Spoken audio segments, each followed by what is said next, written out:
A spokesperson for Iran's foreign ministry told the press today that Tehran will use all available tools in its counter response to Israel's early Saturday morning airstrikes, which hit some 20 targets across the Islamic Republic of Iran, setting back their missile program quite significantly. Now, this comes after a number of remarks over the weekend by other Iranian officials, including the top commander of Iran's Revolutionary Guard, who reportedly warned that the bitter consequences will be unimaginable. Meanwhile, Vice President Kamala Harris said the Biden-Harris administration is very adamant that we must see de-escalation in the region going forward. That will be their focus. So will they be pressing Iran and their proxies like they've been pressing Israel? Joining me now to discuss this, Congressman Brian Babin, a former airborne artilleryman in the Texas Army National Guard and captain in the United States Air Force. He serves in the 36th Congressional District of Texas. Congressman Babin, welcome back to Washington Watch. Always good to be with you, Tony. So the Prime Minister yesterday said, Prime Minister Benjamin Netanyahu said that the air attack was precise and powerful and achieved all of its goals. What details do we know at this point of Israel's response? Well, there are over 140 sorties, I know, by Israeli aircraft, and devastation must have been pretty substantial. They certainly attacked they tried to attack non-civilian, targets. They went after military targets. But I'll tell you what, I think the very fact that the Israelis were able to have freedom of the air tells us that Israel can very well protect itself, and the Iranians have a long way to go. I think in their first attack a few months back, they were able to take out some of the air defense systems. They took out more, apparently, in this attack, as well as about 20 of their missile and drone facilities. So it does look like they've degraded Tehran's ability to respond to Israel. And some are saying this could be setting up potentially another move by Israel if they deem it necessary. Absolutely. And I'll tell you what, I think this all goes back to weak leadership on the part of the Biden-Harris administration. This would not have happened. We would not have seen the October 7th attack by Hamas in Israel. We would not have seen the attack on Ukraine by Russia had we not shown the weakness, the absolute weakness of the Afghan withdrawal under President Biden, the weakness that has been demonstrated around the world, which tells our allies they can't really trust us, and our adversaries that they really don't need to fear us. All of this has to do with leadership. Leadership is everything. We've seen it throughout the Bible. Strong leadership has always been something that is to be sought, and wise leadership to go along with that, Tony. Well, Congressman Babin, let's talk about that leadership, because what we're hearing is basically a containment approach. They want to stop the confrontation, which Israel's trying to eliminate the threat, but we have the Biden-Harris administration just wanting to, quote unquote, de-escalate, which is essentially a containment policy, which is a failed approach. It's not peace through strength. But when you look at what is, in fact, it was just in Texas this past Friday, Kamala Harris was there in Houston campaigning. Her number one policy issue is abortion. I mean, with the world on fire, that's her top priority. It is incredible to even think about that. And for since 1973, we've had abortion basically on demand, and as our law. And now this thing has been a good conservative Republican majority Supreme Court has ruled and put this back in the states where it belongs.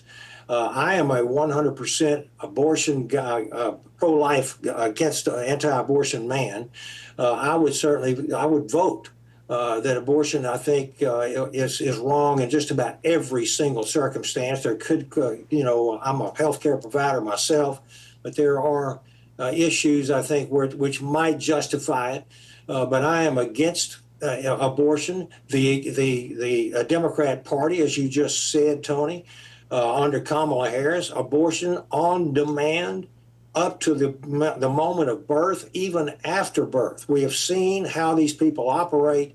They are even in favor of letting a newborn infant in a botched abortion just simply die.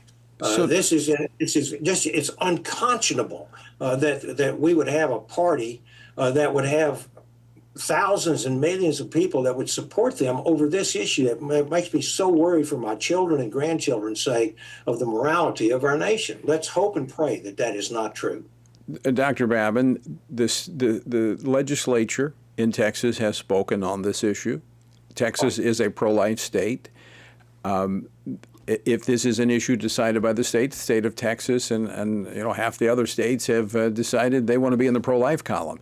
Kamala Harris came to Texas to campaign on this policy, and you heard the clip earlier where she said if president, she would sign into law a one-size-fits-all policy that would be abortion until birth. She refused to answer a question last night by Nora O'Donnell what limits she would place on abortion. She will place none. It's abortion, as you described, until birth, and in some cases after, if a child survives a botched abortion. Why is she coming to Texas to sell this? She's down here trying to run interference and prop up her candidate for Senate, Colin Allred, the Democrat, and to try to unseat our good friend and pro-lifer and good conservative, Ted Cruz.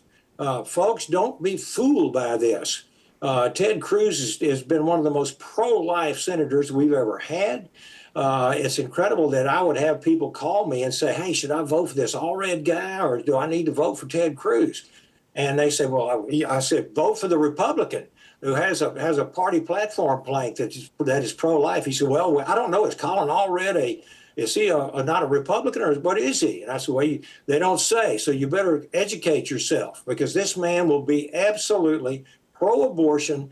He will be open borders. This man is, even though he's an NFL former linebacker, he is in favor of men, transgender, performing and competing against women in women's sports, going into their locker rooms, their showers. It's incredible what this guy is actually wanting to do. So I hope our people in Texas will educate themselves ahead of time and make sure they vote for the one that's going to keep us pro-life and all the conservative issues. Congressman Babin, I would assume that the reason they have to talk about those issues, making that their top priorities, they can't talk about the economy because inflation is through the roof. They can't talk about national security because the border is wide open. And they certainly can't talk about peace internationally because the world is on fire as a result of their failed policies and weak leadership, as you pointed out. 30 seconds left. Congressman Babin, what should people be thinking as they go into the voting booth next Tuesday? Number one, just exactly what President Trump said in New York and Madison Square Garden last night. Are you better off today than you were 4 years ago? I think 99% of the people out there are going to say, no, I'm not. The inflation is roaring, 20% plus. We've got open borders. We've got a likelihood of terrorist attacks, multiple attacks. We've got criminals. We've got, the possibility of a recession and all of the moral issues as well. Folks, we've got to get out and vote. That's the most important thing that we can possibly do. The border is still wide open. And what I heard last night is incredible. 325,000 missing and possibly dead children have come across the border to supply slave labor, sex slavery going on in our great United States of America based on the Judeo-Christian Bible. Yeah. It is unbelievable to even contemplate that, isn't it? All right, Congressman Babin, we're going to leave it there. Thanks for joining us.